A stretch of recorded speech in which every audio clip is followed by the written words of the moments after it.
Okay, dear professors, today I'm going to talk about the max flow problem. And firstly, let me just give some definitions before I start. And firstly, what is a flow network? A flow network is actually a directed graph consists of a source S and a sink T, and T, both of them from the vertices set V, but the sink T cannot be the same as source S. And the flow network also contains a capacity function such that C, U, V equals to greater or equal than 0, and that means the capacity of each stage is cannot be negative. And we also, if the age is not in the graph of the G, then the capacity of that should be 0. So let me just give an example here. We have source T here.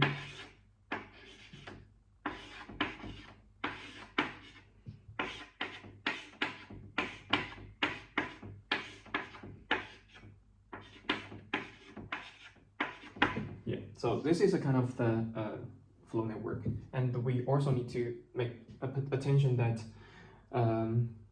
the flow network is not allowed to have the antiparallels or the any self-loops. And then we have another definition, which is called flow. A flow is also the function that it takes vertex pairs to the real, it maps them to the real numbers, the flow values. And it should also satisfy the following two constraints. The first one is that the capacity constraint, it can be written like this.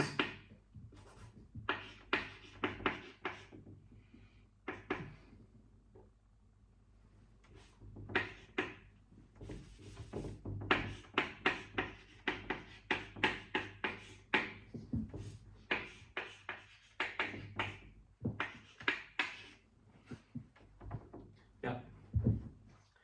And the condition is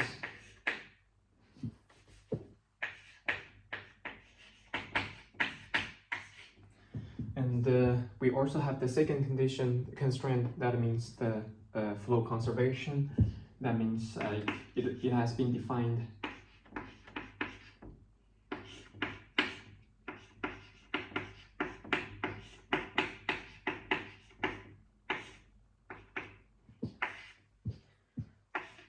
if for U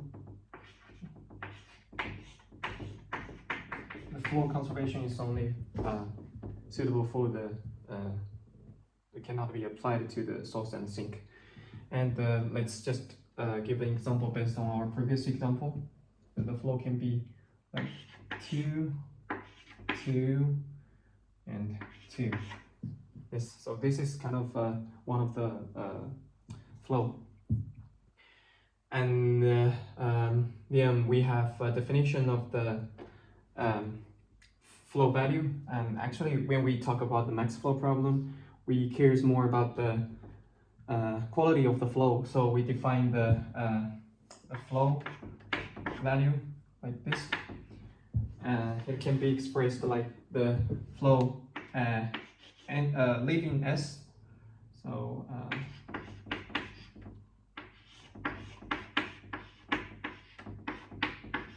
minus the flow, total flow entering S.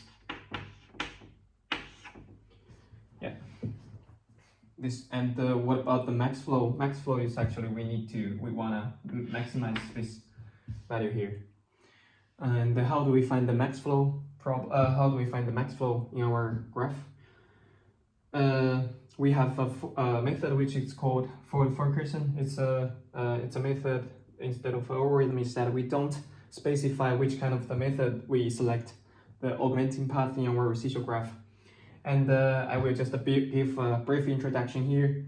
The first step is that we initialize the flow f in the graph to be 0 or everywhere. And if while there is an augmenting path in our residual graph, we just find the max flow along path P to find the max flow FP, and we augmented the flow, the original flow with our funded flow along P, and we return F.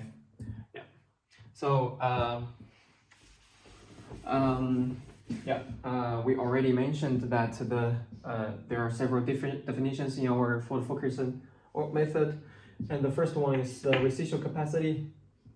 So the residual capacity is it's also a function. It maps vertex pairs to the real numbers, and it have the second two cases. The first one is that we imagine there is a node U, and imagine there is a node. We send capacities 4 there, so we still have 1 over there. So go there. So the first case is that we have C U comma V minus the F U comma V, and the condition is that if U comma V in E.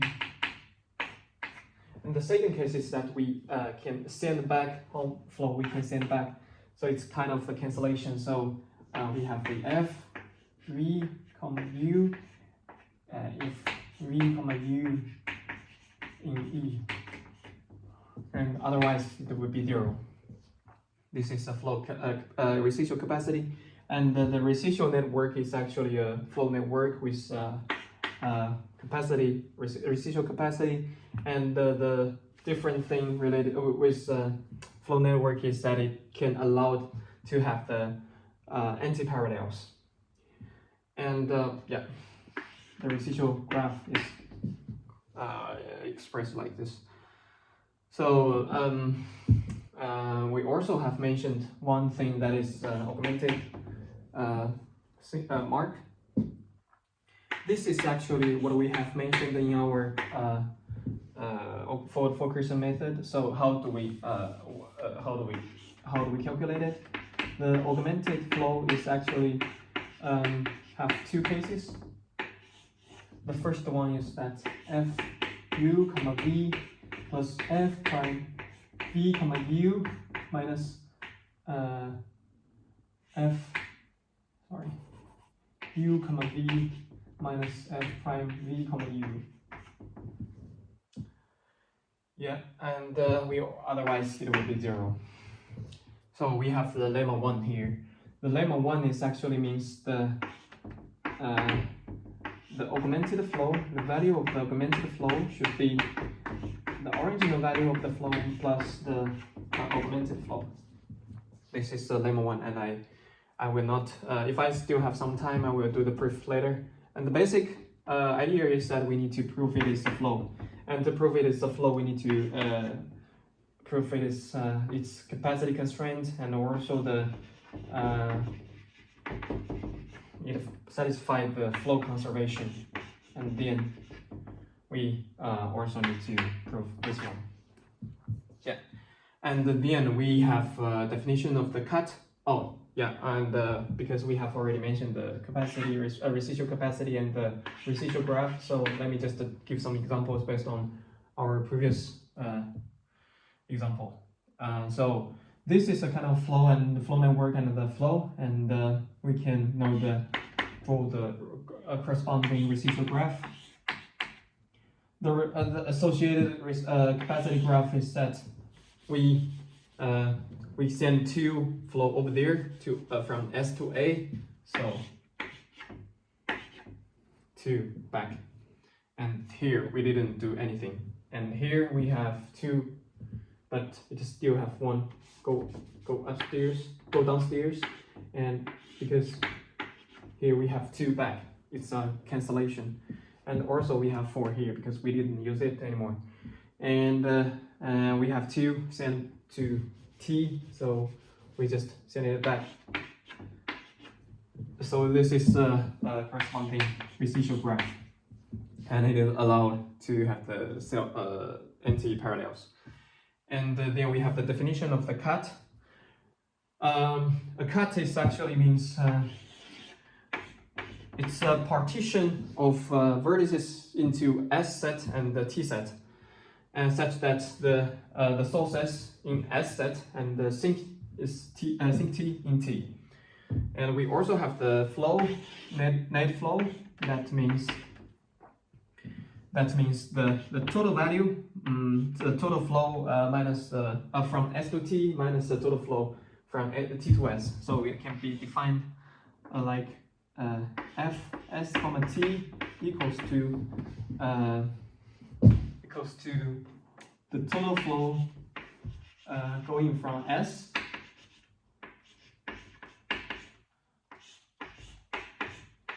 comma B minus the total flow going from T to S. So this is net flow of the cut. Then we also have the capacity of the cut. It's actually, we only look at the flow going from S to T. So the cut of the capacity can be defined.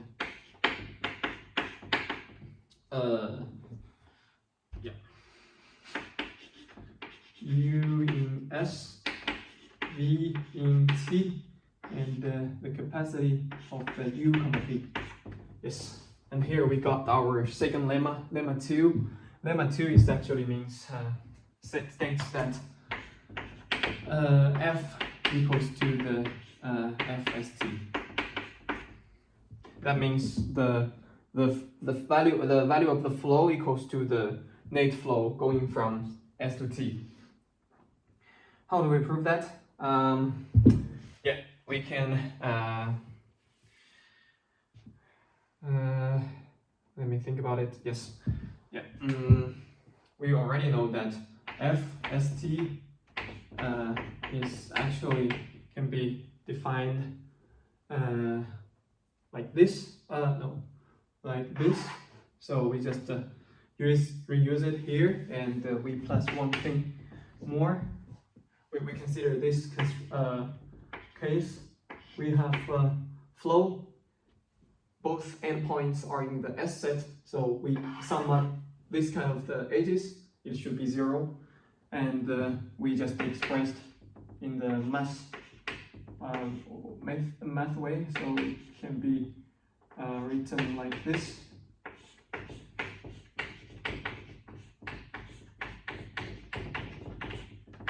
So we just sum them up. It should be U in S, V in V, and this will be U comma V minus F V comma U, and we already know that a flow should satisfy the flow conservation except for source S and CT. So this is actually describing one thing, that is all the edges should satisfy the flow conservation except source S, so it only left this one. So we got prove it. And we have a very important application, which is mean-cut theorem, max flow mean-cut theorem. Yes.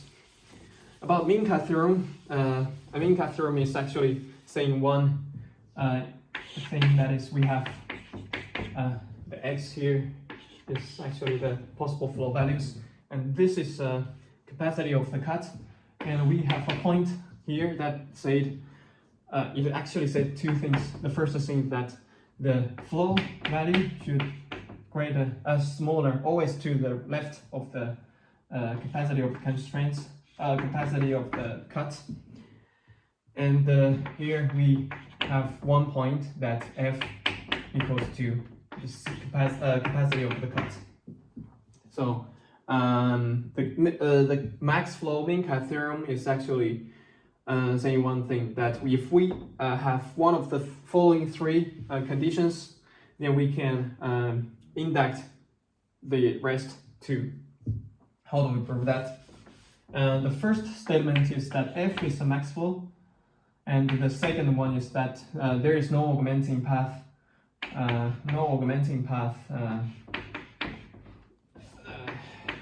in GF, in the residual graph. And the third point is that there exists a cut, can make the cut equal to the capacity of the cut. So the first implies to 2 is very simple, because if we can use contradiction. And the third one to imply the first one is also very simple. We can also use the contradiction. Oh, we can just not contradiction, but it's very simple. So how to? But I will just firstly show how to prove 1, 2, 3. So firstly we construct a cut S. We let S is actually V, the vertices that V is reachable from S, from source S in the residual graph, and the T is V S. So we need the first thing that we need to say, we need to argue S is actually in the set S is because it takes empty path in the residual graph from S. And if we need to speak, what about T? If T is not in the T set, that it means the T will reachable from S in the residual graph, and that is contradicting to there is no augmenting path in the residual graph. So T is in the T set, so it is a cut. And then we have we assume this case. Here is a S set, and here is a T set, and we have vertices U and V, and this is the S set. And if we just think about this case, we have capacity 5 here, and if we just send 4, that means in the residual graph our S is FST, FU comma V. If there is still one capacity one flow can go from U to V, that means V is still reachable to S, then V will be in the S set. It's contradiction. So F U comma V should be C U comma V. And obviously it shows the same situation. So F V comma U should equal to 0. Then about our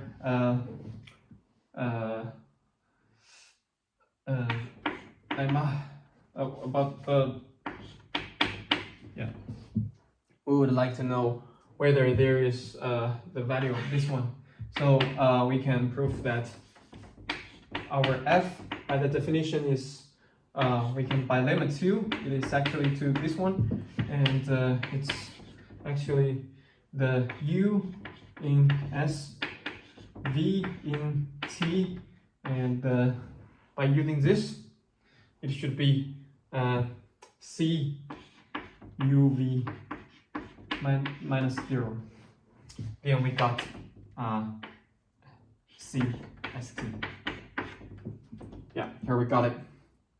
About the and we also have a very important application which is called have a modification version of the elements carp of the Ford-Fulkerson, and that's algorithm is actually called the elements carp. And the difference is that it has specified which it select the augmenting path by choosing the shortest distance, and yeah, that's all. Thanks.